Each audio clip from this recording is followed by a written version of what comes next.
So it's been this whole thing kind of started 2 years ago. I was emceeing a stage, Paleo Effects, and Jill and I were just shooting the shit beforehand. I had to learn a little bit about you. It was very disorganized, and I was just like, I got to figure out some things to talk, to say about these people as they're about to give a talk. Yes. Like what their talk's about, what they're about. And I met a lot of really great people. Yes. Jill being one of those. Jill probably being the only one that I, DM'd later after the event and said, "Sup?" And it worked out, and here we are. And then you guys came on for podcast number 8. That was so fun. That was one of the most fun podcasts ever. It was funny because it was so Jill, you came. I was just gonna podcast with you, and you brought Danny, and I was like, "Fuck it, let's go," because you seemed fun. You brought good vibes, and we just laid it down in the rain. It was during a rainstorm. Oh my gosh, that's right. It was pouring last year. Yeah. Yeah, it was so fun. So fun, such a good time. We had a good time. Oh my god. We always have a good time. Number 8, good times. Yep. Get that mic a little closer to your face. And then, but we were all a little bit like we weren't super close. We weren't super open about because you guys just met, so we didn't quite go all in on stuff. Yeah. It was a lot of business talk and a lot of kind of like lessons to learn. There was some good stuff there for sure. Yes. But I think this time this is why I love having repeat guests. My favorite thing about having repeat guests, and that's why I was so stoked to have, there's probably like 15 podcast guests that I've had on that are in town this weekend. And it's just like, I want to get everybody on that I love so much. Yeah. Is because the first one's kind of, oh, what do you do? How's it? Like, what do you know? Right. When we get into this, like, get this scripted dance of like question. the fucking, it's the interview. And I don't really do interviews. I'm not an interviewer. This is conversations. So now we get into some fun stuff where it's like, I've known you guys now for a couple of years, and it's been really, really fucking fun. We spent a lot of time. We've got drunk together. We haven't done any drugs together. No drugs, but my birthday, we had a drinking game. You were drinking Zimas or something, right? I was drinking, what was it? Mike's Cider. Hard Lemonade. Mike's Hard Lemonade while everybody else had beer, because I won't drink beer. You We played a really fun drinking cup game, which Connor says he was the best at, which... I didn't say that because it wasn't debatable at all. I had like 2 drinks the entire night. What was that game called? Chandeliers? Yes. Chandeliers. I hadn't played drinking games in a long time. It was Us so too. fun. But I That's had my it first deep. drinking game ever. I didn't have like the college drinking game experience. Oh yeah, that's right. So my first time I ever drank was with Jill's family at Christmas time. Well, you did it like a true teenage girl. It was fantastic. I fantastic. played drinking. Jill's family is so opposite of my family because I grew up LDS Mormon, and so my parents don't drink. And then I decided to like ditch my family for Christmas, hang out with Jill's family, and it's straight up college dorm party, pong, beer pong, all those Party things. pong? Yeah, I never played beer pong. I never played any of those games, and now We played flip cup, played beer pong. Yeah, We had a really the fun flip time. cup was I fun can't too. imagine. I remember those days like back in college when it was somebody's first. You all remember your first like beer pong game and your first like flip cup when you started getting into that. And it's like it is so intoxicating just the environment that you're in. Yes. It's like everybody's having a good time. You're making a huge mess. Like you're just playing and it's like there's germs. So and much stickiness. stickiness everywhere. There's like a shot block over here and then people are wearing neon and it's just such a fun like tribal experience. I mean, people get into that. It's like, oh, it's like why do fraternities exist and why do these things happen and why do these friend groups exist? It's like because we're tribal as fuck. Yep. And we want to dress all goofy and kind of the same. It's not that much different than people doing like rain dances and painting their faces. It's just a modern version of rich white kids doing it. Pretty much. It's true. Except we're not even rich white kids. This is for my 37th birthday. Which is why it was even more amazing. Well, I feel like the 30s are the shit. I'm 31. Yep. I'm firmly in 31, deeply rooted in 31, and I fucking like my 30s. 20s were a lot. The year 30 was a lot. But 31's been really awesome. 30 was hard for me mentally. Really? Yeah.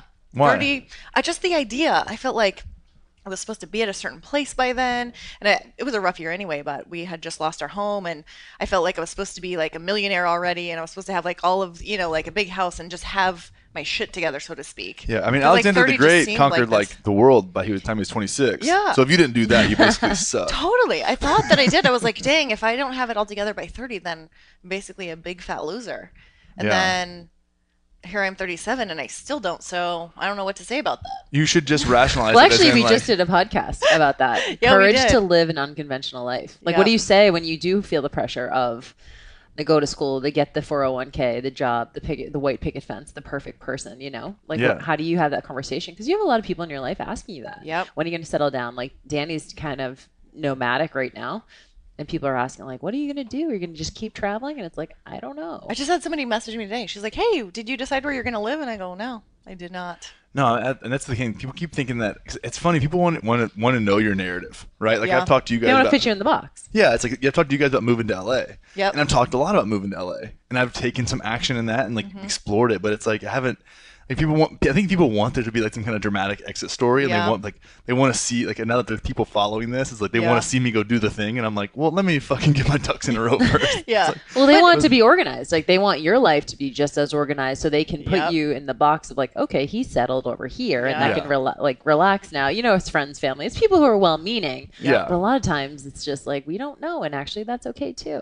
Yeah. I think so what the good thing about the 30s, right? Well, at least for me now, is that I think there was so much pressure at 30, so I felt maybe for a year I just beat myself up, and then it's like here we are, and now I'm 37 and I'm going, it's fine. I actually don't even want all of those things that I thought I wanted or needed. Yeah.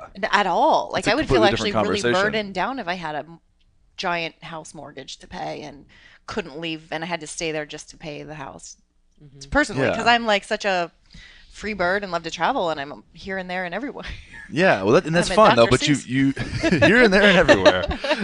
In a house with a mouse. So what did you guys cover on that podcast? Talking about the courage to live an unconventional life. But that's really super intriguing to me, because that's something I kind of expressed on masculine in this way. But I was just talking to our friend Liz Germain about this, and it was like I like the idea that I have something that I do that I would die for. Yeah, like, I'd rather live for it, obviously, but it's like if it came down to it, and I gave her like the thought experiment of if somebody's like, you can keep doing this for 3 years and then that's it, and then like your life is over, or you can go do something else for the rest of your life. It's like, I think I would take that. I think I'd take that and go like, yeah, I'll just do this for 3 years and just run it as fast as I can. Yeah. And then that's it. Because that seems so fulfilling to me. And I like that. And then that's not reality. That's just like a thought experiment. Right. But I get stoked to live a life that's a little bit unconventional. It's super fucking stressful sometimes. Yeah. It's really stressful. And, and we wanted to have the conversation because people are asking us a lot, especially after we're now separated, divorced, mid-30s, single, traveling. People just want to put you in that box. They just want to know, like, okay, so you're going to get married again? And you're like, you're going to have kids? The time's ticking, And so we just get a lot of those questions. And I think the initial response is to want to, like, just be kind of sassy back because it feels judgmental at times. Yeah, it does. But, so we talked on the podcast about like the 3 ways that you can kind of navigate this. The first is just literally asking yourself the question of like, am I creating my own narrative or am I following the cultural narrative, right? And a lot of people don't do that. And we get a lot of messages from women who listen to the podcast or know us through their business, and they'll be like, I'm 45 and I didn't create this life. Yep. Like, I don't know what I've been doing. I've been asleep the last 20 years. Yep. Yeah. And so it's just to ask yourself, and I think we all take that for granted that that's maybe what we've always done. Yeah. A lot of people don't do that, and that's why you have midlife crises and stuff like that. So even just asking yourself, becoming an independent thinker. The second piece is, if you want to do something different, look for examples out in the world of people being successful doing that. So crucial. Because you feel alone. Well, that's the thing. And look for people that are doing it, but then you also, this is I think the biggest shift in that too, is being able to look at the reality of that. Yeah. Like, what's that way of being like? What was me and my buddy Jesse O'Brien, who owns Central Athlete, which is an outstanding business here in Austin, and they do personal program design. And we were talking about this, like we both came from the CrossFit world, and it's like, man, there's people being successful doing that, but all in all, that is not a way to make a sustainable living for yourself. And the people that are doing it, it was either like extremely good timing, or they had a bunch of money to spend on the front end, or it's like if there's something happen where it's like that's not an excuse necessarily, but like that's the reality of the situation. So with that understanding of the reality, you can look at your own situation and be like, okay, what is my thing? What's my piece of leverage that I have? Like, am I excellent at this one thing, or do I have resources, or am I just like really good at getting lucky? Like, what is that thing that I can lean on? Because you're gonna need some leverage. You're going to need something. You're going to need an example of someone else doing it, because, you feel kind of alone. You feel like, oh, gosh, I don't have kids. Is that okay? I have my own business. Is that okay? I'm not married. Is that okay? And you're constantly checking yourself. And so being able to look around the world and find someone who is living the lifestyle successfully, positively, making a huge impact in the world, even if they don't have what, quote, traditional kind of choices. And then that gives you the power to go, okay, it's like a borrowed confidence. Like, I'm not quite confident in my choices yet, but I can see evidence that in the world that this exists. And the third piece, of course, is like the full ownership, right? Of just like coming with the confidence and conviction that you love what you do. And if anyone, judges you or, because our parents are more traditional, and they'll like just constantly ask us questions like, are you going to be able to do that forever? And I'm like, I don't know, but I'm fucking doing it right now. So when are you going to stop renting? Are you going to get married? When are you going to, all these questions that you're like, I don't know. And actually, that was one of the tools too, was just simply saying you don't know and being okay with not knowing. It's such a powerful thing. I don't it's know like, what's next. And that's okay. Yeah. You could, then you're owning it, right? Yeah. Because Ownership that's is everything. one thing that was said was I thought was really important, is being able to have confidence in saying I don't know. Yeah. Because then you can learn. Yeah. Right? Because people generally I love teaching people. I consider myself a teacher, and I think you guys probably do too, in the way that you live your life. So it's like when someone comes to you and says like, "Hey man, I don't know," I may also say I don't know, but then we can work on it together. Dude, I love the place of I know now. Or maybe I do so know many and I can tell you. possibilities, right? Isn't it like, to me, it's a place of possibilities to be like, I don't know. But again, when you're navigating someone else's narrative of it needs to look like this, it feels, everyone has that story of going to, going home for the holidays, and you have that one relative who's like, when are you going to settle down? Right. And they just want an answer. Yep. And you feel the pressure of like, kind of scripting out the next 5 years for the person when you don't even fucking know. Yep. And you're like, and they feel nervous for you. Yeah. If you're like, I don't know, I'm just doing this right now. We'll see. Wasn't that a narrative in the 90s, like these movies, like, oh, well, he has a 10-year plan, right? Or 5-year plan, or 5-year plan. Dude, I have like a 5-minute plan. Yeah. Like, in the next 5 minutes. I do like I did a 10-year guided meditation, like a visionary meditation, which was really cool. But it still ended up. It's still going to ebb and flow and change, and like Yeah. you can't just be like, this is my plan, and it's never going to veer. Right. It wasn't even a plan. It was like conceptually, what do I see myself doing, essentially, which was really fucking cool. Yeah, it was and awesome. maybe you will, and maybe you won't. Yeah, but it also was extremely broad. Yeah. So it's like, It there's a lot almost of has to be. flexibility. You're like, I want to be rich, good looking. No. Yeah. It was like, I've got a lot of grays in my man bun, but it's cool. I think too, honestly, I've found a lot of power and freedom in leaving it open because, and I said this on the podcast, I read some joke about, or a meme that said, if you want to make God laugh, tell him your plans. But I've literally had, I've made plans, and I remember I had a gal call me. She was trying to sell a financial product, and she's like, well, do you see yourself doing this in 5 years? Like, what are you going to be doing in 5 years? And it was right after I split with my husband, and I almost ripped her head off. I'm like, I didn't even see myself here 2 months ago. I didn't think I would be in this position. So I don't know where I'm going to be in 5 years. And I think that, to be honest, where I would not see myself in this living room, meeting you, having the relationship I've had with Jill, the podcast, all these things that came out of something that was at the time seemed like the worst thing that ever happened in my life, to where I'm like, these are some really magical, powerful friendships I have now. These are amazing things I'm doing. Actually, things that I never would have thought that are so, so amazing. So now I realize that if I leave it open, I can actually have more abundance come to me, more friendships, things that I couldn't even imagine for it wasn't myself. even on the menu. Yeah, I couldn't even imagine ago. for myself, and things that are better than I could have probably imagined for myself. Maybe things that I never even thought were missing, that I didn't, maybe weren't even missing, but I actually just got added to my life. And had I tried to plan it, I would have missed out on so much because I was closed off to it. Yeah, and that's the thing. Is like, curiosity is so powerful in that way, where it's like, let me understand the fact that there's things about life that I enjoy, or that I had the capacity to enjoy, that I've never seen or done or heard of. So you have to create an openness to experience, right? It's like the more openness you can create to your life experience, the more context you have on what you enjoy about yourself. We were just talking about this in the car before we got on, and we were talking about like that yes mindset of just like, being saying yes is a practice. Just totally gives you all of that options, and you're like, I don't know what it's going to look like, but I am going to say yes, and we're just going to figure it out. And you have to have like a level of self-trust, really, to know that you don't know what the outcome is going to be, but you trust yourself enough to handle it, whatever it is. And you have to create space for that in yourself too, which takes some time. And I mean, and creating space. When I say creating space, like that's such a fun, like light thing to say. It's like, we're super woke and we create space. It's like, no, that means you have to let shit go. Yeah, totally. Which letting shit go is extremely difficult. For sure. And I've actually went on this rant on a Facebook Live the other day where I was like, listen, not doing the things that you think that suck. Like, like everybody's like, oh, don't do things you don't like. It's like, okay, well that's can be challenging because you've created your identity around those things or whatever. That's hard. Yeah. But what's really fucking hard is stopping doing the things that you do like, but you don't like enough for the amount of energy they take from you. Yes. Like the energetic return on investment is not there. But you like them, and then you're also identified with them. So then your identity is created like partly by so you're them. like, I have to keep doing it you've got because who am I without this? Exactly. And it's like you've got to rip your finger off type of thing. It's it's not fun at all. No. But it's extremely important because this is where the good is the enemy of great type situation. Yes. Right? It's like, well, I don't know. It's like, well, because it's like choosing the devil you know, the devil you don't. Yeah. Most people will choose a familiar misery over an unfamiliar or uncertain future. That could be amazing. And that's something that I think you guys both, that's like disillusionment, right? You get in this place, and almost exclusively the people that I work with, or it's funny, it's like this very solid trend now. It's like women in their mid-30s, and guys in their mid-20s, guys and girls in their mid-20s, and then like women in their mid-30s, and then guys that are like old that have enough money to retire at 40. Like it's like this three demographics. Can you just of connect people. us to those guys today? Yeah, I got you, girl. I got you.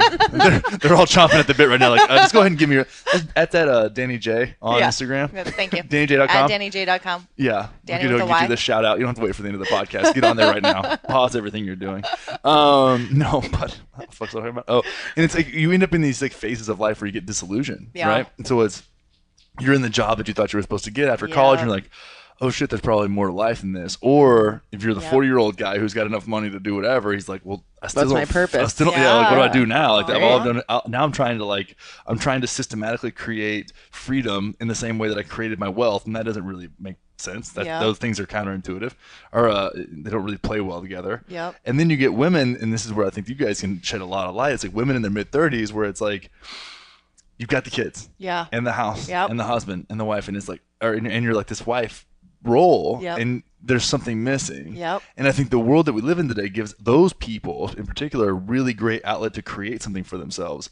But that can be extremely challenging because you kind of snap out of it. And I've had people reach out to me with this in this place a lot, or else I wouldn't have brought it up. Where I think there's a big thing to be seen there, and like what does that mean? Like what can you do with that? Because it can get really fucking scary. It gets really scary because up until this point, I can just speak for myself, it's distraction, right? It's like you just know what you're supposed to be doing. It's like get the job, get the, find the one, get the house, get the mortgage, get the 401k. Like everything's been scripted out. And then that's what's really uncertain and scary is you do get to a point and you're like, did I create this consciously or did I? But it's just distraction techniques, right? It's like television for your life where you're just like, let me just watch a show really quick and like distract me from having to think about myself or my needs or my actual meaning and purpose, or we make our kids that, or we make our husband that, or we make our partner that, or our friends that, or whatever. When in actuality, I think we have had an opportunity, Danny and I, to, we had to, like, because we were both kind of, I don't want to say like thrust out of our marriages, but in a way it was kind of like we had to do something different. And we both did, and it was kind of like our worst nightmare. And when we got like the rug being pulled out. And you go like, oh, it was like an oh shit moment, right? It's like an oh shit moment, and you're forced to go like, okay, what the fuck now? Like, what the fuck now? It's really, and you have to create a whole new script, a script that you never wanted, thought you needed, was never on the menu, and it's disorienting. And it's like it literally is the Twilight Zone. Danny be texting me and is like, why is this the Twilight Zone? I'm like, it just is. And you have to figure it out. And there's something so tragic about it, but at the same time, so like amazing and wonderful if you can have that perception, which of course is what the best life is all about. That's why we named the podcast that. So it was like choosing your perception in the moment, even if like things are just going sideways and you're terrified and you're just like, but you choose to like cheers with your friend, fucking laugh, look at a sunset and be like, this is the best life. Even if it's like really stressful. What you can let one thing, exactly. You can let that one piece of friction, that one big thing really weigh you down. Totally. Most people define themselves by it. Exactly. For 40 years. And you miss so many things there that are right in front of your face. Totally. That are beautiful and amazing and awesome. People ask us all the time, like, how did you move on? Like, how could you move on from your anger? How could you, well, like a little backstory for people listening, just to give some context. So we had been on the Connor show before, but Danny and I both over the last few years, both separated and got divorced after our ex-husbands had affairs. And it wasn't like just the affair, but it was like everything. It was all the situational stuff kind of around it, and totally did a 180 in our lives. And at that point you go like, what is my identity now even? And so I'm sure people can, listening kind of have that insight, but if they've ever had a loss and man, it can get you. Putting your identity, even if it's not a marriage, putting your identity in something. A job. Else. A job, you lose your job. Or your you family, put your identity in your kids, and your kid turns into an asshole, and you're like, or goes to college. Like, even. I'm a bad mom, or, just putting your identity in anything else and then having it take away. And all of a sudden you're trying to redefine yourself. And I think, too, it comes down to getting really self-aware and discovering like who you really are and what you're really about. And sometimes we don't want to know. I think we do maybe want to know, but I think we get scared of that, right? Like, what if I don't like what I find? So let me just keep distracting myself. I think that's the biggest thing. One of the scariest things you'll ever see is yourself, for the fact that you are not always right, and you Yeah. have a darkness too, just like every other living thing. And you're insecure, and you Yeah. don't have all the answers, and Yeah. you're not I sure think what it- it's I think supposed to look like. I But think then it was there's the other side the of the- line, the quote that's like the line between good and evil is drawn through every heart of every living thing. So it's like to really understand that you have that, you have to acknowledge your shadow. As they say. Like Yeah. in I was waiting in for the woke woo-woo culture. moment. Yeah. So it's like acknowledging The your shadow, and shadow. it's the difference is acknowledging it for what it is and letting it be that, and then versus trying to decorate it as something else. But I'm Like a gonna polishing say, turds, as you I'm would. gonna say the other side though. There's, I don't know if it's Marianne Williamson or A Course in Miracles, but it's that quote about we're scared of our own, like light, like our Yeah, own potential. light. Yeah. Our potential. A lot of I it, think, yeah. I think honestly, sometimes we're scared of really what we actually can do. Like we are The fear of greater. success is They're real. greater than we actually realize or give ourselves credit for, and that can be really scary. Well, don't those big challenging moments expose those in a way? Yeah. It's almost like it like clears it like blows everything up, so you get No, the you chance have to yeah, focus on it. Yeah, Like, you have to figure it out. There's that, I don't know, it's like who am I to be great? Who am I to be, amazing? Who am I to be this? And I think a lot of people have that fear that they won't necessarily speak it, but I think there is that, like, I know we see women like this who are like, they have the imposter syndrome. Like, well, why would anybody listen to me? I'm just an average. And it's like, why not you? Dude, that's huge. And I think that's actually sometimes bigger than the dark side, honestly, is like, Yeah. Yeah. it's afraid to step into your like power, afraid to step into your, Well, because you don't feel worthy. I mean, I think Yeah. all of us, another word for like insecurities is not feeling good enough. And I think on like humans, we just all never feel 100% worthy. You have to work on that. Yeah, shit. well, we live on this like hedonic treadmill too, where novelty really drives us, and then but things become not awesome after a while. Like things Yeah. go from awesome to not awesome. It's kind of Yeah. one of these things, and it's and you have to let the things go, like we were talking about earlier. But I think that the big part that we probably see eye to eye on this is I think that if you acknowledge your shadow, right? If you acknowledge like the shadow side of yourself, then you can acknowledge your light too. It's like it's a spectrum. You need have to the acknowledge contrast. both sides, right? So it's like, okay, I am shitty sometimes, and maybe I am narcissistic, or maybe I tend to be self-righteous, and that's like my fear refuge. Yeah. But I'm also fucking excellent at a handful of things, and I deserve to create the most and best life, the most fulfilling and best life that I can with both of those things, because the fact that I have some kind of quirks that are kind of shitty means I'm a human being. Yeah. And that's fantastic. So now let me go be exceptional yeah. with those Love that. and carrying that with me, just because that's who I am. And that's a part of it, and you have to have both sides. Yeah. So it's kind of like the idea of like, I think that the difference is like it's hiding from the shadow, being like, Sure. oh no, I mean I'm trying to like be, Yeah. I don't want to be too seen, because then people might see this shit about me that I don't Yeah. like about myself. True. But then you got to see the shit that you don't like about yourself, accept it as Yeah. who you are, and then you can really shine. Isn't it funny too, though, that it's the things that you don't like about yourself or the things that we want to hide that make us feel the most connected and human? Because at PaleoFX, I just did this talk on story and how to share your story, and I basically asked if anybody in the room just had no stories, like they just grew up in a perfect house and their parents were married their whole lives and they didn't have any issues, and nobody raised their hand. And I said, it's funny, right? Because if there's a perfect person, like, we don't like perfect people, we don't trust perfect people. If somebody is too No. perfect, you're like, ooh, something's wrong. Like, everything seems too perfect for you. There's got to be something under that. Like, we want people to share their flaws. We want people to share that they've had struggles. We want to know that the person who's made $1 million has crashed or lived in a car. Like, we need to connect with those stories to know that we're not perfect. And those are the ones like we kind of want to hide, especially when it comes to success. We want everybody to think that we look successful and that we have our shit together. And really, in order to connect with people, they do need to see that other side, like the darker side. Yeah, exactly. It You just- oh, man, it's been Yeah. that's the thing that's so great about this medium, like the podcast medium, and then the Facebook communities and the communities that we all run is like those people, we are validation seeking animals, So it's like, oh man, I'm gonna go in here and be vulnerable on this thing. Like let me see how it goes. I know, like for not our group on Facebook, but I've been in Facebook groups where someone will go on and share something really vulnerable. And if they don't get a comment or a like or something within the first like couple minutes, they'll delete that Delete shit. it, yeah. Yeah. Because it's like, ooh, like, I'm like ooh. putting myself out, right? And like I'm sticking my neck out. Totally seen Someone that. tell me it's okay. Yeah. And if they don't get that like immediate feedback, then that's understandable, Yeah. because vulnerability is a practice. But I think that when people show up in the realness community and like share some stuff, dude, it like melts my heart the way people show up for each other. But then that happens in real life too. Right. Sometimes you end up just being like geographically fucked. And I know you guys probably experience this too, where it's like people just live in like BFE and there's like, dude, I don't have, I can't really leave. I'm here and there's not anybody around. So these like online communities and these things are like, there's like safe refuge to go and like and absorb.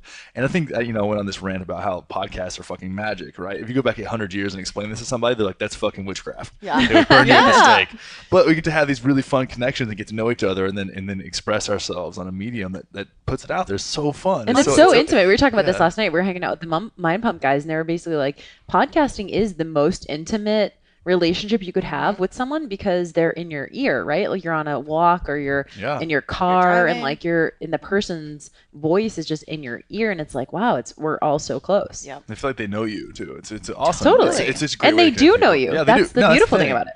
Yeah, and that's the thing, like, especially in this show, it's like this is super fucking raw. I've like cried on Facebook Lives before in our community. Like, I had a Danny really J cries every second. Danny cries the most of anybody at this table. I think. Basically, I'm crying right now. I'm like, why am I here? I mean, but that's the thing with all of this is to wrap this back around to like living in this unconventional life, like that's a big part of it is vulnerability and being able to share that in a constructive way. Not it's like really blowing your feelings out everywhere. No. What's really interesting, and maybe you guys can talk about this, or you can give yours. I love talking to my relatives or my like family who they don't operate in this way, and kind of just forcing that interaction. So I'll just push the envelope, not like to fuck with them. Jill wants to make it really uncomfortable at family dinners. I do that too. Dude, I totally do. Because they don't like that. I mean, like my family is Irish Catholic. They don't talk about anything unless they've had 100 beers. Like that's the only way they will talk about anything. So we'll be sober and I'll be like, hey, I just wanted to let you know, like, I just love you and I just appreciate you so much. And that is so uncomfortable for them. Yeah. They're like, sounds good. So what else is new? Like literally that's the conversation. Like literally that's the conversation. So just like, I don't know, but that's how I want to communicate. And so I want them to feel, because I think everyone wants to have that connection, right? People, they just don't know how to communicate it without feeling super vulnerable. You mentioned that too, generationally. I think it's shifted so much. Yes. The internet, of course, because we just can connect with people in ways we never did before. But two, our parents and even just maybe some of our generation too, is that we just didn't talk about things. You don't talk about your feelings. You push them under the rug and it's not.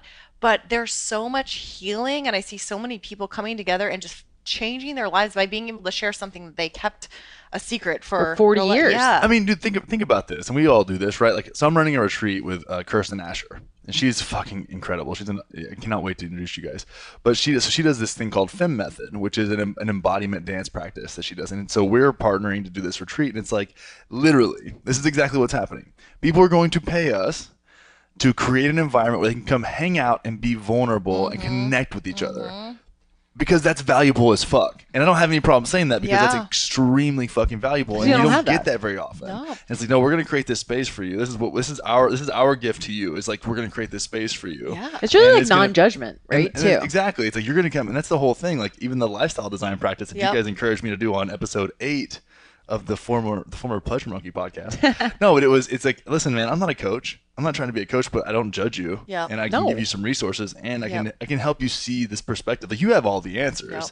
We all have all the answers. I think we always are looking outside of ourselves, and it's good to have a model and to see the path. It helps. It gives a little context, but really you've got to own who you are and understand that you have the answers and you can be empowered. That's why I like the role of teacher so much better than coach. It's like this teacher, like there's an end date, like the semester ends.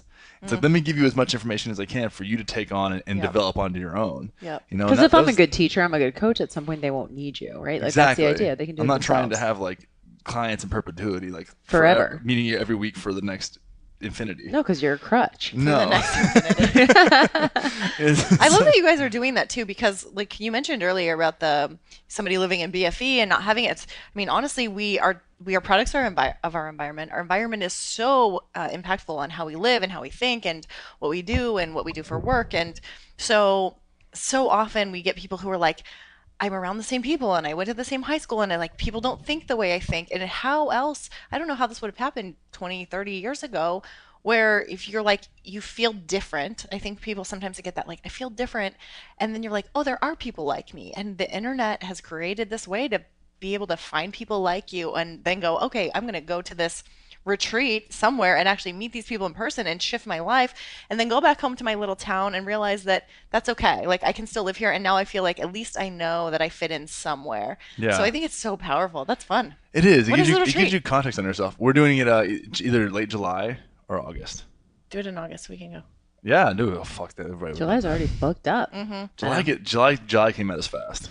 Yeah, so I'm actually gonna go stay in San Diego. We're just gonna plan it out like through a week, immersive. Just do it. Yeah. And then you're gonna come up to LA. For some fun. You know how I do the West Coast travels. It's like I just go out there and just like cruise the coast. You buy it one way and then you figure it out. I buy it one way and then I figure it out. And dude, I've been out the last two times I've been to LA. This is complete transparency. I've got a one-way ticket and gone out there with $300 in my bank account. No shit. I mean, like, I'll figure it out, dude. $300 in LA doesn't get you. No, and I eat fucking 3 meals a day at Erewhon too. Oh no, dude, that's so expensive. Food, especially. I'm like, that's like getting enough money on food. Like literally, LA, you're spending $100 a day on food. No, but I figured it out. I was there for like 2 weeks. It was great. So Danny and I went to. Well, you're kind of living in Vegas right now. Yeah. This is a funny story. And so Danny has a program called Find the Money Project, which is about I love that whole approach. It's fucking awesome. It's awesome, and it's a lifestyle. So like she's so good at like just helping people use things in their cabinets and like without it, like, and just really save. So I'm gonna brag on you for a second. Yeah. She does this course, and it's a 2-week free course. You guys need to sign up for it. Damn. What's the URL? Findthemoneyproject.com. Findthemoneyproject.com, and people find an average of $1,800. Yep. In 2 weeks. An average of $1,800. So we're in Vegas and we're at a casino. And so Danny and I walk in, we're both single, and she's like, let's get drinks from these guys. And I'm like, well, the guy kind of like brought us over to sit with these other dudes, and she's like, but at what cost? She goes, we can get free drinks. I go, but at what cost? We did that. It's amazing. Like, it's on my highlights on my Instagram stories, but I just put like, Find the Money Project, bitch. Let's get free drinks. I was not having it. And then I wrote this thing. I was like, I've had this vagina my whole life, and what has it got me? Nothing. I'm trying to cash in now. Free drinks. Dude, no, that's actually, man, it's so funny you say that. Simply free drinks. That's all Sometimes, yeah. But is it okay? Okay, so maybe you can tell us. So a dude buys you a drink. Are you now obligated to talk to him? Absolutely not. And if he treats you like that, he's a fucking douchebag. Okay. No, well, dude, maybe I might be more open. The drink is a different thing because the drink is an easy way. It's like it's one of those things. Like, okay, so if I offered to buy you a drink at a bar, that means that we had some kind of. For me personally, that means that we had some kind of connection, and I'm trying to pay $10 for an excuse to keep talking to you for the next 30 minutes. No, not even that. The next 3 minutes. Okay. I'm trying to make something happen, okay. Right? Like it's like. Yeah, and I'm not like I'm gonna buy you a drink. How fast are your girls drinking? No. That's the thing. No, he's saying that you don't have to hang out for the whole drink. No. It's like if I say I just happen. And usually, here's the thing, and let's put this out there. I'm tall and attractive, so this is different. So if someone's if you haven't seen him because you're on the podcast, if my gravitational pull of my vibration, my frequency, has brought someone from over there at the other side of the bar to right next to me at the bar as I'm ordering a drink, that was probably not an accident. How tall are you? How much do you weigh? 6'4", 220 pounds. Yeah, I sound like a fucking douche saying all that, but just to give a caveat, because this is about like self-awareness, right? So it's like, okay, if that happened, I wish I had as much confidence. That's probably what's happening. Like I'm not. I used to be like, no, that's not what's happening. The thing about this is like my girlfriend, my like girlfriends. You're like, no, what's happening. No, my girlfriends are like, Connor, fucking get your head out of your ass. And I'm like, okay, this is what. And then they'll explain to me what just happened, and I'm like, I was super naive about it. I didn't know. I'm just like, oh, I don't know. I'm still a fat kid, and that's not really the case. Right. Yeah, given that fact that I was like picked on by girls for like most of my life. I guess it's fine now then. It's coming full circle. Came full circle, but so that's like more like a hey. This is my name. What's your name? Cool. Have some witty banter if that's even possible. If that's not possible, then that's okay. Then I just pay $10 to find out that I don't want to spend time with you. The rest of it is like, cool, I'll see you later. Because we're at a bar. It's like 1,000 square feet. It's not very big. Right. It's not like you're going to run away. And it's like, sweet. And then you create that distance, and it's like, oh, you leave a lot of space there for whatever. Like she can, use her imagination for whatever she wants to do. But what if there's like, it's like you just know it's a no. Like even just not even witty banter. You're just like, these are creep. Like, okay, for your side, so just like a girl that you're just not into. So these guys were definitely no's for us. Yeah. But they were probably going to buy a drink. And I'm like, this is what I thought. I'm like, I know I'm good company. Yeah. That's true. You're gonna like my response. I think I'm gonna have fun. So I'm like, I'll let them buy me a drink to spend time with me because I think I'm good company and I'm good eye candy for them, and I will give them a little entertainment for the drink, and then I'll leave. Oh, but were they entertaining? No, I was gonna be the entertainer. Okay, so that's.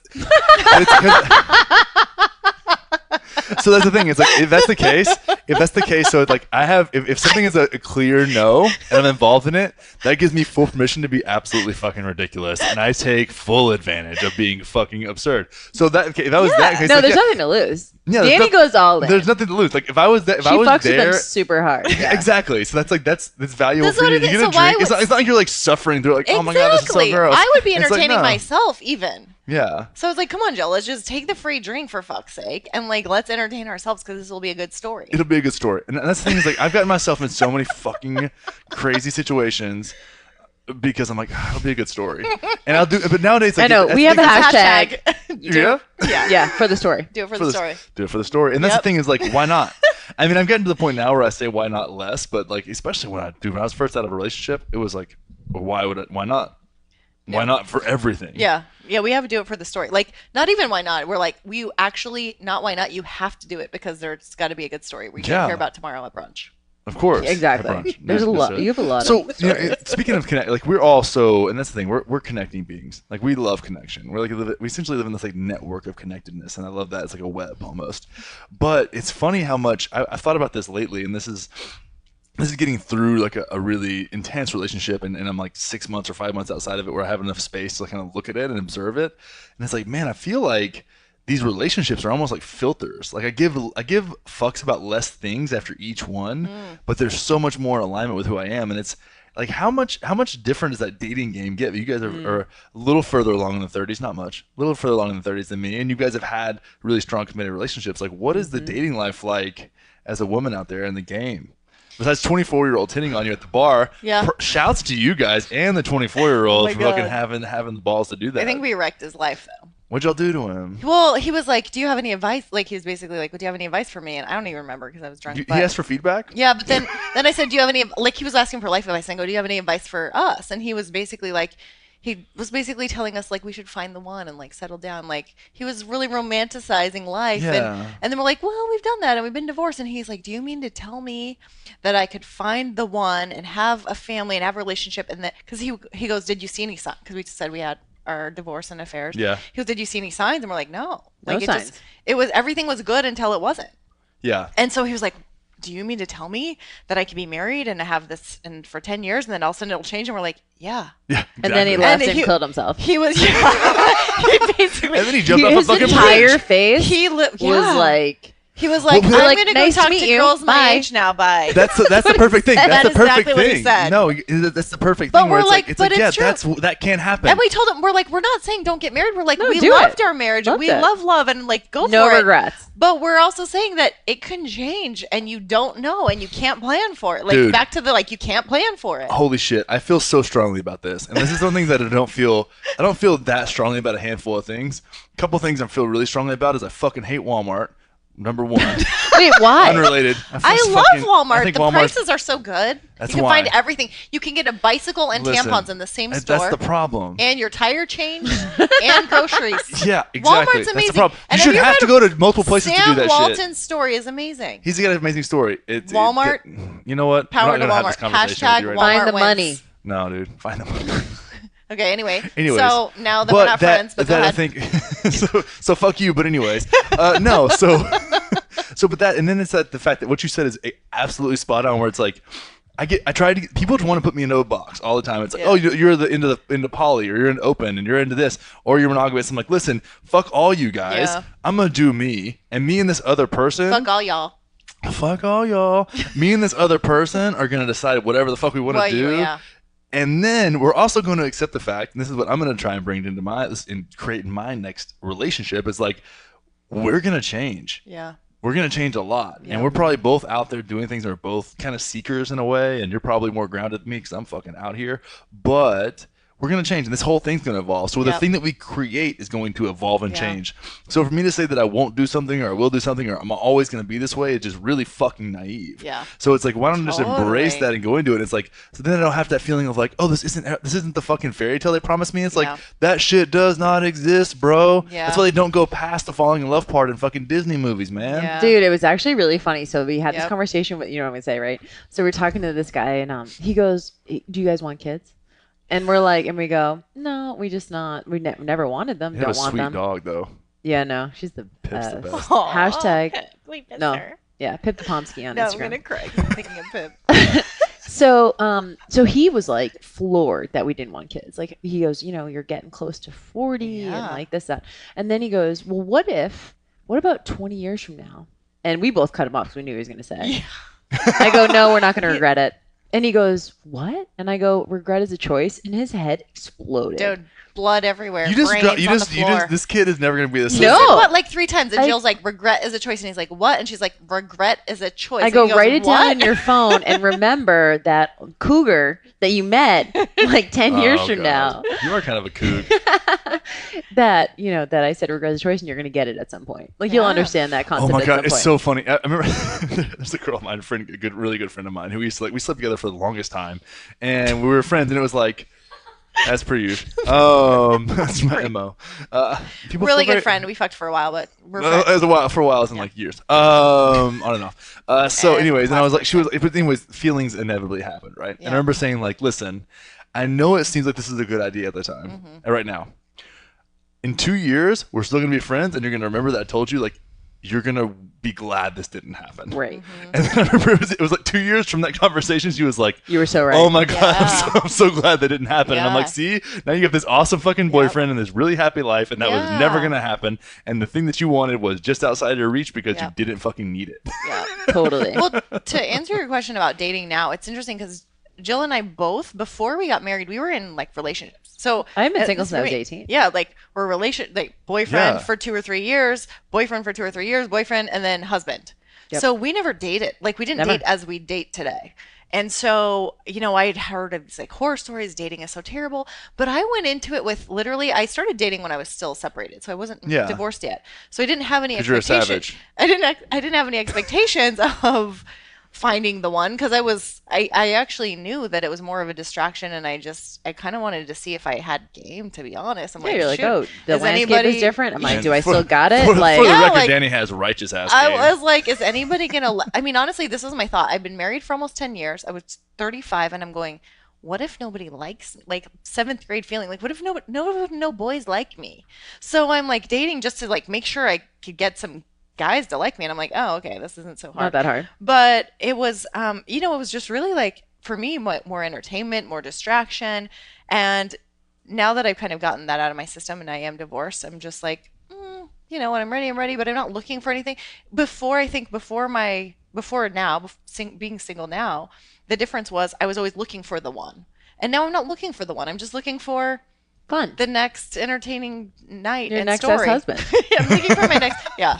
I'm looking for my next ex-husband. I'm taking applications. Project off of my expectations on too. Taking applications, and if you're out 40 and retired, I'll take your application. Yeah, dude, I got some guys for you. Yeah. For me, I was a little bit different. I didn't actually date at all for the first year that I was separated, and I was just like lonely as fuck. I wasn't single though.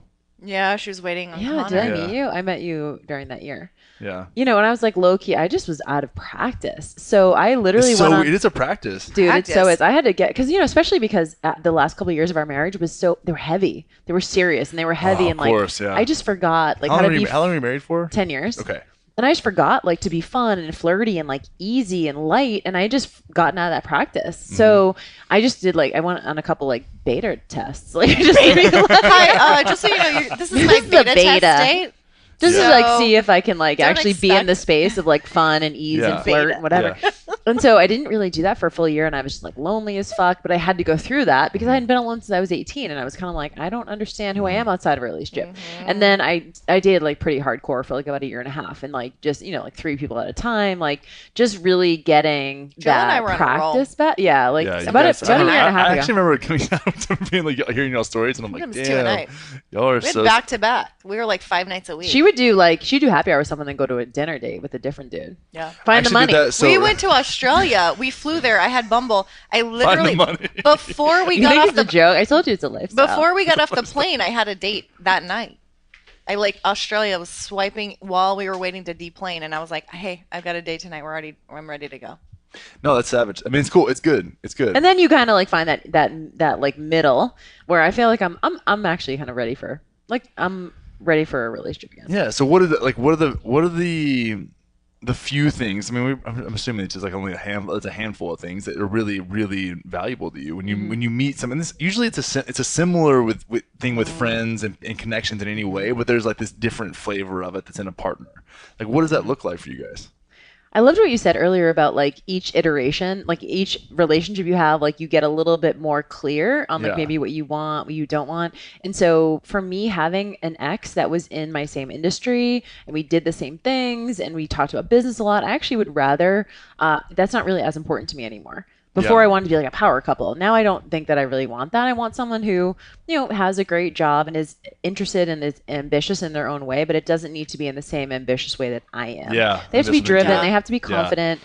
Fun, like honestly, sense of humor and fun is like probably some of the most important stuff because, both 100%. Of us have we've outsourced a lot of stuff. So I don't really need that like emotional support quite as much as I used to because I have friends, family, like I've just cultivated that and outsourced that. Which is much healthier. And like, and now I just kind of need like laugh and I need a dick. Support. Like that's kind of the only.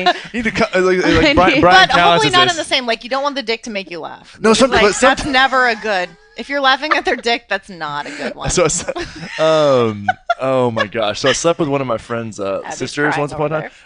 But it was like we were laughing the whole time. We thought it was like so funny that we were just like this had happened. It was like you're like, are we doing this right now? Yeah, it was one of the most fun. So it was so much fun. Like we couldn't quit laughing the whole time. And it was like have fun. Yeah, it was a good time. I think before I was looking for like a business partner and emotional support and like all this kind of stuff. Like and as now Superell I'm literally talks about, like, it's like you made this one person into all these fucking things. Now like, I just want like laughter, and like the good deed. Yeah. No, Brian Callen talks about that. He's like, I mean, women only like me because I make them laugh and come a lot.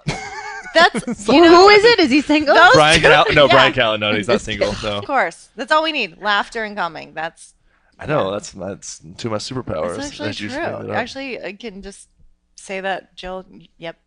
Jill, whatever she said, I'm going to agree with that. Just going to go with it. Yeah. So if you find that, we might have to share the guy because we already had both of us already had the business partner and the best friend. Well, that's the thing too. It's like I get this weird. I'm in a dilemma now where I'm like, all right, because I feel like I'm gonna be ready for something that's substantial again, and probably I don't know at some point soon in the next decade. Yeah, in the foreseeable future. I'll be ready before I'm 50. I'm manifesting some pretty wicked shit right now with my divinity. So no. I'm calling it in. No, but it's weird because so being single again, it's like I was kind of seeing two people. Yeah.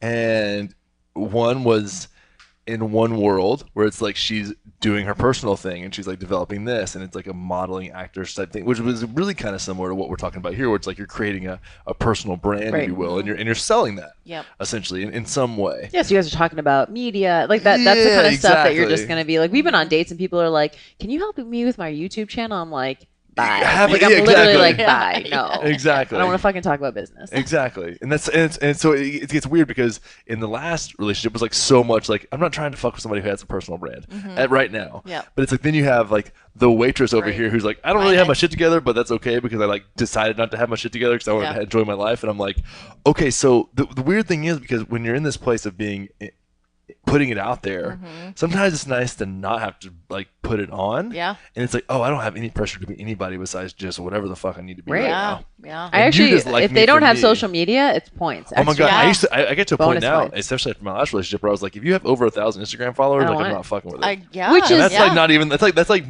if more than your friends follow you. I know, which is so hypocritical because like, obviously we, I don't even want to tell people about my Instagram until like we're at a certain level. I love my social media for my business. Oh, dude. But they're like, they're like, you have an Instagram? I'm like, no. Until like we get to know each other. Yeah, I love it when they don't have that. Do it. Or don't know. I'm like, yeah, perfect. Great. Because then you just get that freedom to just be, because we've both dated people who. You want to tell it. Tell him. You don't have to say names. He's never going to listen. I'm gonna make sure he listens, but yes, it's okay. You have to. No, I mean, so I have dated a couple of people who please tell this story. Really connected to my messaging, which is amazing for generating customers, right? Like they feel connected to you. You have a story. They're like, that's me. But there was a dude I was dating who connected really strongly with me and my social media messages. And so it was asymmetrical. He already knew everything about me and was like, we're the same person, had made a narrative in his head that we were just going to connect really strongly. But it's really awkward when you try to get to know someone that already knows you and feels connected to you. They want to go on fast forward. Because they're like, I already know all the stuff. It happens to me. Yeah. Yeah, they already know all the stuff, right? And so, but you're like, the only thing I know about you is you're tall. Like, that's the only thing I know. You know what I mean? Like, because we're just getting... So it's this odd, like, asymmetrical... It was a pretty quick relationship, but... I can't say it. No, you gotta say it, now, dude. Everybody on this podcast is gonna be like, I have to tell you something. Never mind. So we ended up basically the same thing. Okay, so we ended up sleeping together, and afterwards, you talking about sex? Yes. With your downstairs? Huh? Go ahead. Go ahead. So yes, and so then afterwards, he was like, "I can't believe this is happening right now," and I was like, "Why?" I can't even say it. And he goes, "'Cause you're Jill fit." Connor just moved the mic from his mouth. He's dying. He's dying. Oh my god, my armpits are sweating. Oh my god. And I'm like, oh. I wish he had. Connor's crying right now. He has the mic. And I mean, like, I get it. And I'm like, oh. But it's so real. It's so real. It's so real. It's so good. I'm so embarrassed for myself right now and everyone else who's listening to this. Connor's losing his mind. That was amazing. But it's like, it's that. I didn't see that coming at all. That was so good. It's that. But that happened. That's the thing. Could you imagine? Could you imagine being with someone? They're like, yeah, like they call you Connor Wanders. Yeah, you're Connor Wanders. You wander into this pussy. You're DannyJ.com. Yeah. I'm like, yeah. Call me DannyJ.com, bitch. When you're coming. I would do that. There's a meme like that. That's like, call me by my Instagram. Yeah. Yeah, there is. Oh my god. When you're coming, call me by my IG handle. Dude, this is real fucking life. But it is. It's funny when you're in that, and it's like, because it goes the way dating works for me. A lot of times now, it's like Bumble.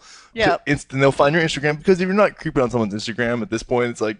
It's like you are. You say you're not, but you are. Someone told me that I wasn't, and it was like literally about halfway through the date. She like acted like she didn't know I had a podcast, and she goes, "Am I going to be on the? Are you going to talk about me on the podcast? Are you only on Bumble so you can get like content?" Oh my God. You're like, yeah. Hey, and I was one of my like, friends it's 50-50. No, it really is. Like, I'll do it One of for friends, the content. yeah, Chris Record, I'll say it because he will admit it, but he was like, I just have a Bumble and a Tinder just to get more Instagram followers. Oh, but I'll do it. No, I don't He do that. just puts his Instagram handle and just gets followers. He goes, I'm not on here much, so connect with me on Instagram. Yeah. I would actually. That makes sense for Tinder. I wouldn't do that. Bumble's actually a cool app. I like Bumble. Bumble does a good job, but Last it was funny. time I was She was so. Last time I was in Austin, I was bumbling and I hooked up with a guy. His nickname is the Adderall guy because I went to his bathroom and he had bottles and bottles of Adderall. So naturally, I stole a handful. Okay, good. That's good. That's smart. That sounds healthy. I don't know. You never know if you need it. True, but so anyways, but it's like, so what'll happen is like goes from Random. there, and then they'll go listen to a couple of podcasts. They'll listen to podcasts that exist on this feed that you're listening to right now. Oh my God. With me and my ex-girlfriend, so they know all my relationship and philosophy. They know about my last relationship. They know that I've done Dang, psychedelics. they go that far? Dude, actually, this one girl I matched with, will be listening to this because she listens to all the shows. Hit me up on Bumble and was like, "Hey, I love your podcast," and I was like, "Cool." I was like, "What episodes have you listened to?" You know, because usually it's a handful. Like, "Oh, I listened to this one with these people," or I saw like Danny and Jill were on there, and that was awesome. It's like, no, like all of them. And I was like, Wow. "Oh, so you like know me as a person?" Like Wow. and that would happen. People go like find a few, and they're usually the ones that are titled really strongly or whatever, and then we go on a date or something, and it's like, well, you know me now because this is really like there's not much on here that's not like there's not much of my life that doesn't exist on here. Yeah, right? I'd actually probably say less in a first date than I would on a random podcast with strangers. Yeah. Oh yeah, no, I wouldn't go this. Well, I would. So now what I do is I'm like, okay, well, cool. Well, I got to up the ante then because I have conversations for a living. So I'm gonna ask you some really fucking vulnerable questions so we can get on the same page. If you come into a date like knowing a lot about me from the podcast, like that means I'm gonna ask you some fucking questions that I answer on my own show because let's get back to square. Let's get back to even. And then what happens is you end up. That's why it was. I never thought about meeting girls because of the podcast.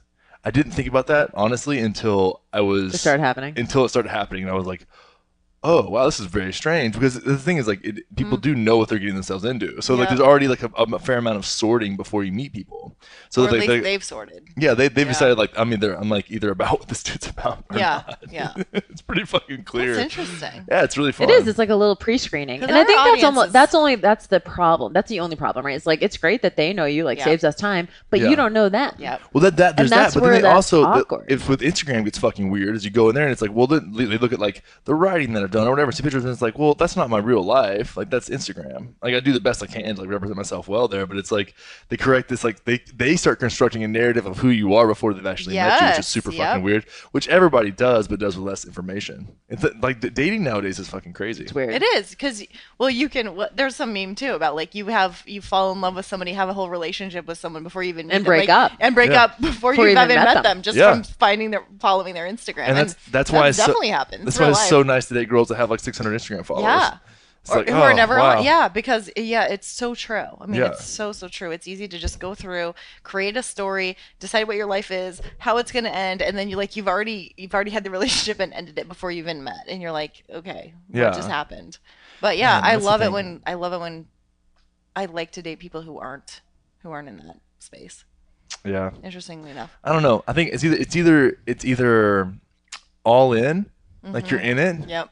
Like you're in it and you want to like jump on the show and do fucking ridiculous shit and like play the game too. Yep. Or you're not at all. Yeah. It's like one of those things where it's like it's the weird deal because this whole like competing brands, that's something that we talked about. I think me and Sam Skelly talked about this, and it's such a fucking great topic. Is and this was on the show? Is you end up competing kind of. You end up being like, oh well, you have this connection that would be really helpful for me. Right. Why don't you help me make that connection too, and we can do this together, and then I can do the same for you, and this and that. Or like you guys both know who the fuck I'm talking about, and it's like it's very strange where it's like, well, I'm doing a lot for you here, and now there's almost this tit for tat in our personal brands, which gets really fucked up. I think the tricky part too becomes when the breakup happens, assuming if I guess, but when you have a public persona, they're a public persona, you start to tell people that you have this brand together or like you're seeing each other and then it's all about these two people and then suddenly there's a breakup and that gets really tricky and it's hard. Breakups are hard enough, let alone to do it in public and then if you've started creating programs together and you started kind of meshing brands together a little bit and all of a sudden you're like, and we're no longer together, and it feels almost, I don't know, it feels kind of bad for business. Well, how do you? Yeah, it is. But I think to make this more relatable to most people that are listening to this is when you do go through the breakup phase. But then you say, I'm so impressed that Danny, that you're still friends with your ex-husband and you guys did a podcast together. Yeah. Another more incentive to go listen to The Best Life. But like when you, really that's something I got to a point with like in this last breakup where it's like, I think this is very relatable.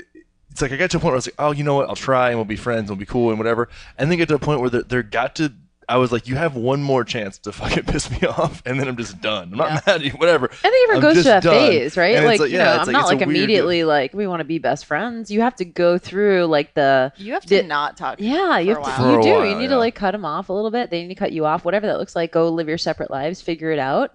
And then if you decide that you want to stay friends, like I think that's the thing that Danny and I get a lot is people are like, I can't believe you would be friends with your ex after everything he did. And you're like, we weren't at first.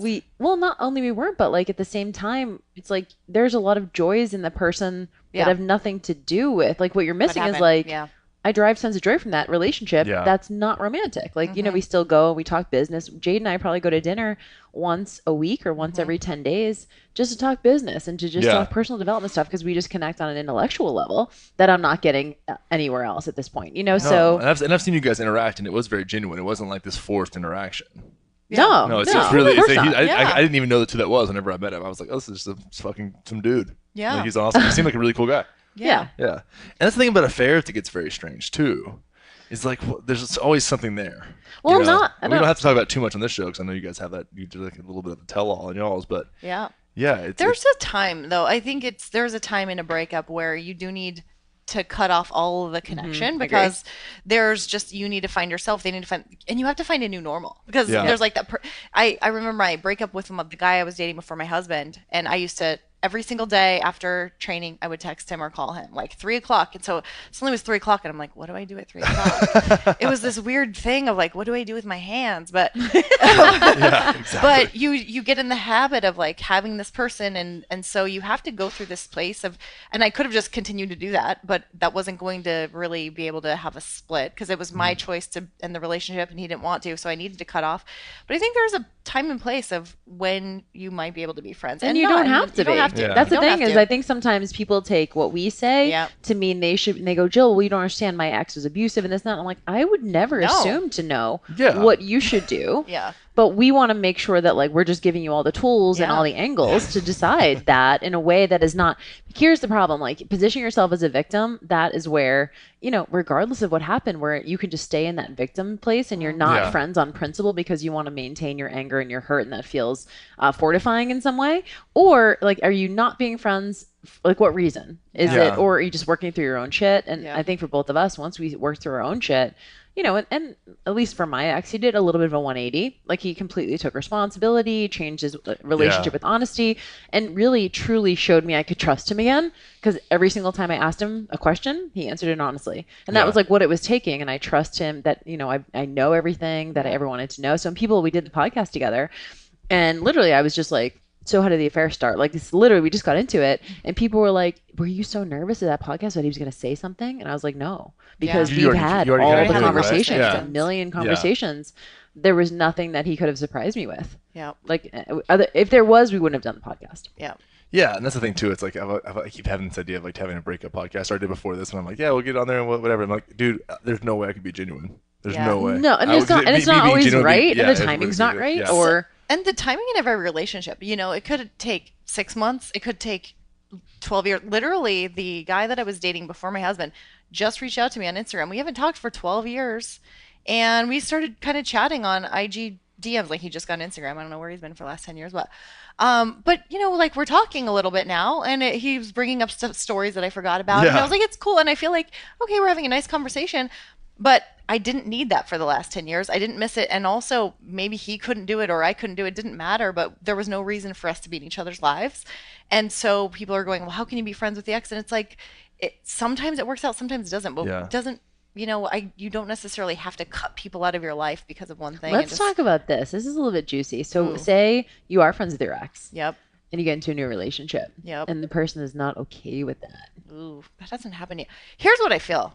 This is interesting. So my ex came to the podcast launch party, ours. Jill's ex did too.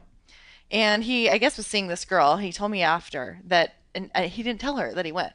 So she found our picture on Jill's Instagram and was like pissed that he went to this thing and was like, you're cheating on me. But he was like, our relationship wasn't like that. So anyway, I just thought, well, if she can't handle the fact that you might come talk to me or see me, that's not somebody you want to be with. But I don't know. I see the other side too, where I'm thinking, honestly, like Jill and I have dated quite a few people. I actually respect somebody more if they can still maintain a friendship with their ex. Yeah. Like, it doesn't make me insecure. It doesn't make me worried that they're going to sleep together. I'm thinking they're an ex for a reason. I know. I'm like, we tried. I don't think they're going to be sleeping together. And if they are, then okay, then there's something still there, and that's on them. But that doesn't make me feel weird. Yeah, I don't feel that weird about it. Maybe in my 20s I would have felt a little weirder about it. But I think you just go like, why? You have to grow into that, yeah. I was gonna say, like, I think that a lot of women would be like, well, why are you friends with your ex? Like, why are you keeping it like it's an open door? Or like, is that door still open a little bit? Or you know what I mean? So which is rational, because a lot of times that's exactly what's happening. Sometimes it is, for sure. I actually think it's funny because, like, you know, I'm still around mine, and it's like I get really turned off if girls are. This is gonna be my own shit, and this is, I guess. Fuck, okay. It's going to, but it's like somebody who's very has a big presence. Yeah. it's like I get really turned off if someone's intimidated by her. Yeah. I'm like, no. I need you to be strong enough. First off, I need you to have the eye to see what's really going on, and two, I need you to be grounded enough where that doesn't fucking phase you at all. Yeah. And that's super attractive to me. But it's almost like then I feel like I'm using my ex as like a filter to filter out people who are like. My ex is a filter to filter. Well, you know what though? It does shine a light on insecurities, right? It does. Because my ex is very. Man, yeah. I think he's still a really attractive guy, really big. And if somebody's like, "Ooh, well, I'm not as big as him, and I don't look as good as him," like I would just be like, "Yeah, but I'm with you." So if you're sitting there comparing myself to the ex that I'm not with anymore, and you're feeling insecure about yourself, that's a turnoff to me. Because obviously I'm not with him, and like, here's the thing: is I feel like when I'm with the person I'm with. Like I'm choosing you, not the ex. Exactly. But I've been there too, where I've looked at people I've dated and looked at their ex. I'm like, oh my god, they're so gorgeous and so perfect. Like, why would they be with me? And so we can get down that trap of comparison and insecurity. But you have to know, ultimately, insecurity is so unsexy. Yeah. It's so like if the person is with you, like take that as proof of they want to be with you, not the other person. And you're gonna have to just trust that. But otherwise, it's really about your own shit, like your own insecurities and your own shit. I think you're onto something there, but I also think that a lot of times people will leave the door open or almost like use their relationship with their ex as like leverage in a weird way to keep this is like narcissistic behavior where it's like, oh, but this person still wants me, and they'll frame it in that way so that you have to like step your fucking game up. No, I'm not doing that. Okay. But maybe I am. Fuck, I don't know. I do all kinds of shit that's like I don't realize I'm doing. But let's just say this. Let's talk about games, like playing games like that. Okay, well, what? It just I don't want that to happen, but people that happens sometimes. You know what? It's fucking okay. I can see that shit from a mile away. It's totally okay. Honestly, because this is the interesting thing I've found about dating now in my 30s is that I've gone out on dates and like before in my early 20s I was like looking for the one. Now I'm just like I'm passing the time, but there's people there are people who are going out looking for a good time. There are people who are looking for their next ex-husband or ex-wife. There are people who are going out just trying to get into another relationship. So everybody has their ideas of what's happening. So there's fucking games being played sometimes. And I think that's like, fine. It's all right. If I'm somebody's pawn in a game, I'll either see it and go, I'm out, or I'll see it and I'll go, I'm fine with being that right now. Yeah. Like, I get what you're doing. That. So true. I get what you're doing. Like, I see you're using me and I'm like, that's fine. Or I'm using you too. Yeah. You just like, there's a misalignment. Yeah, like if I showed like if a guy takes me out and he introduced me to his ex-wife and he's just basically trying to like prove that he's got a hot girl. I'm like, come on, I'll be the hot girl in front of your ex-wife right now. Like I'm not your girlfriend. Fine. You want me to make her jealous? Cool. I'll do that all day. There's a Sam Hunt song. Ecstasy. Yes, exactly. I know. I already thought about it. I was gonna reference it, but I was like, no. No, the Sam Hunt song. He's like, you're just doing this for your ecstasy, and you're like, and he's like, hey, I'm cool with that. Like, all right, we'll do it. Let's have your ex watch us. But there's like old exes that I wish I could be. I'm still friends with. There's the fuck. I mean, I don't know. I've probably brought up on this podcast before, but Amanda is like the most influential like person I've dated my whole life. Like, fucking amazing human being, and we're still close. But there's like this, like the high school girlfriend I kind of wish I could be friends with still. Just because that person knows such a different version of me. Yeah. I'm like, can we just sit and talk about each other for a little while? Right. Like, I'm trying to like, you have kids and shit. Like, that's cool. Yeah. But it's like, I was like. Some exes just don't want it. They're just well, no, I think she's actually reached out before, but her husband's kind of weird about it. Yeah. Which makes sense. Because Connor's so hot and tall. He just, that's 225. Well, they're 6'4". God damn it. I was such a dick. I shouldn't have said that. I'm editing that out. I'm just kidding. You are not. No, we always like. So last night we asked our 24-year-old. Yeah, we were like, how much? Jill goes, how much do you weigh? And then she's like, in 20 pounds, you look good. And I was like, can you grow a beard? And he was like, we go 15 years, 20 pounds, and a beard. And you'll be my type. Yep. That's good. He was 6'5". Mm-hmm. He was cute, but he needed some weight. Wow. What are you gonna do about it? I know. It was like like 180. I know. I think a lot of people are going to get a lot out of this podcast. Yeah. They're like, actually really good. They're like, I'm 5'9". I'm going to kill myself. Yeah. They're like, oh, God. I can never be with Jill Fit. I'll never get to tell Jill Fit that she's Jill Fit while we're having sex. Did you say, what? Here's the thing is the context, though. Like, if I was, like, really digging someone and it was a fucking joke and we were laughing about it, I would die laughing. If it was a joke, that'd be a great joke. But it can't be serious. It's so This weird. is the wrong time. It's the so wrong. weird. Yeah. I can't believe this is happening. It's so weird. That's not sexy. Please don't do that. Anybody out there, please don't do that. My dreams are coming true. I mean, because it kind of. This moment I think forever. maybe they think it's a compliment. Like. They probably do. Yeah, They did very like, little reference on amazing, it. Yeah, it's great. Let's not talk about it. It's weird. It weirded me out. I was literally like, I couldn't anymore. Well, shit, ladies, this has been fucking awesome. I'm so stoked that we got a chance to do this, and it's always so fun. It's gotten a little bit more raw every time. This is the third time you've been on. Yeah, third time. Yeah, we had Aaron on last time, being weird. That's right. Alexander. Big fan, big friend of the show. He's a friend of the show for sure. Yeah, he wasn't drinking with us, so it was a little bit asymmetrical. Yeah, but he's also like, I don't know. I wonder what that guy would be like drunk. Oh boy, it's a lot. I've seen him on a lot of drugs. Sorry, I probably should put him on. Well, whatever, fuck it. It's the realness. We were at Mike Bledsoe's place, and Aaron was at this like late night camp party, like Burning Man style party. I remember this on social. Yeah, exactly. Everybody was like blowing us up. It's like, oh my god, these fucking three weirdos are all together. And Aaron met this girl. He doesn't listen to the show, so it's okay. Guys, everybody let him know that we told this story. But she was staying in a tent in the backyard. I ended up staying at the Babe Dome. I couldn't. I was like, my bed had like a cuddle puddle on it, so I was like, oh, I'm gonna get out of here. But anyways, we looked over. Me and Liz Germain were sitting there, and this is when Liz Germain and I met. And we were. She's the best. Yeah, she's awesome. And we were watching Aaron like stretch with this girl. Like she was another like kind of like she was like a version of like the female version of Aaron. Oh my god. Super weird, super lanky, and they were like in the mid splits, like stretching together, leaning back and forth. And we were all. I think I'm not gonna speak for anybody else, but I personally got this on my own from a different source. Was on LSD and MDMA. So I was like watching them. Like, I was like, they're so cute. It's like the cutest thing I've ever seen. And then Aaron and I would like turn around and he'd be like climbing on some shit. Like he'd be like on there was like a beam in the ceiling and he would be like upside down on it. And I would turn around, he'd look like a fucking like a little spider monkey on something. And I'm like, dude, but he's also like 6'4" and like 220 pounds as well. He's like a huge dude. Yep. And I'm just like, he was trying to climb the wall. He was trying to literally climb a fucking brick wall, and I was like, "You're not Spider-Man, dude." Or maybe you are. Yeah, that's on brand for him. But he, so funny. It was definitely on brand. And then he slept in and then I saw him naked the next morning. It was weird. I saw some full frontal Aaron. It wasn't weird. It was just weird how you felt about it when you saw him. He was like, "Why am I getting a half woody right now looking at what?"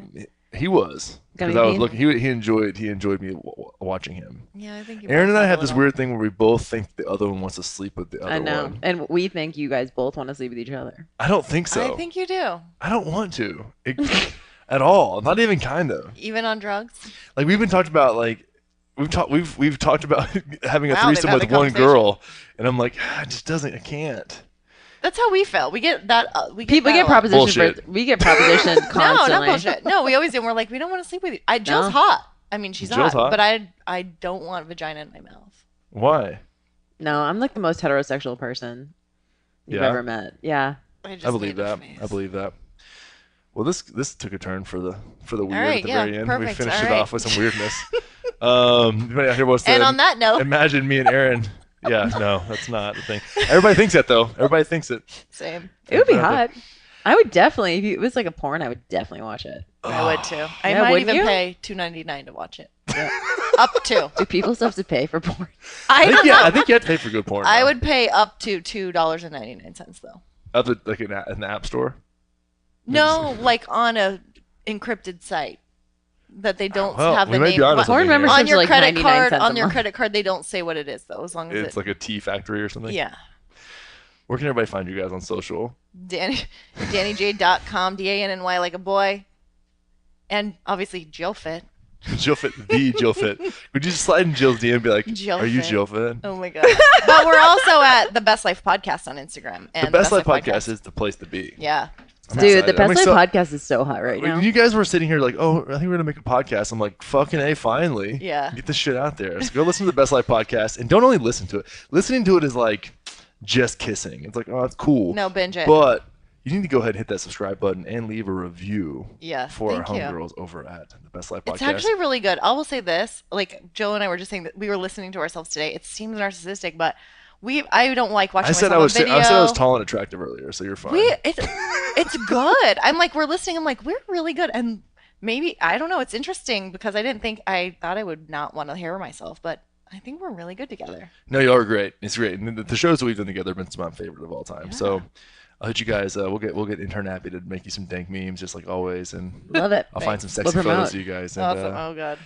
I'm excited to hang out with you guys the rest of the weekend. Yeah, let's do it. Thanks for hanging out, guys. Yeah, you too. That is our show, everybody. If you love these ladies, go check them out. Give them some love. Hit them up on social media. Let them know that you appreciate their badassery, because I know I do. And if you love this show, go to iTunes, give it a 5-star review. Let the world know how you feel about the realness. Let the world know. We need those kind words. We need you to hit that 5-star review button. Hit the subscribe button. If you have not subscribed to this podcast and you're listening to it right now, that's some Bush League bullshit. Get your ass over to the iTunes or to the podcast app. Hit subscribe. Touch it. Touch it right now. Gently and lovingly touch the subscribe button, and then get yourself a 5-star review up on the feed, guys. I think we're at like 207 reviews right now. Just popping off. This shit is just popping off. I'm loving it. I love having conversations like this. I love sharing conversations like this. And I love all of you guys. If you want to get involved in the conversation, go to Facebook, search the Realness Community, request access. I'll let you in there. We'll do some Facebook Lives. We'll get some Q&As in. We'll engage. All about engagement these days, guys. It's all about engagement. That's what all the cool kids are doing. So get up in the Realness Community. And of course, if you want to work with me or check out what's going on, go to gettherealness.com, hit the lifestyle design tab, and fill out a little thing. We'll do a little 20-minute call in, just see what's going on with you, see where you're at, see where we can make adjustments, see what we can do to help you live the fuck out of life. Guys, thank you again so much for tuning in. We will see y'all next time. Have an amazing day. Peace.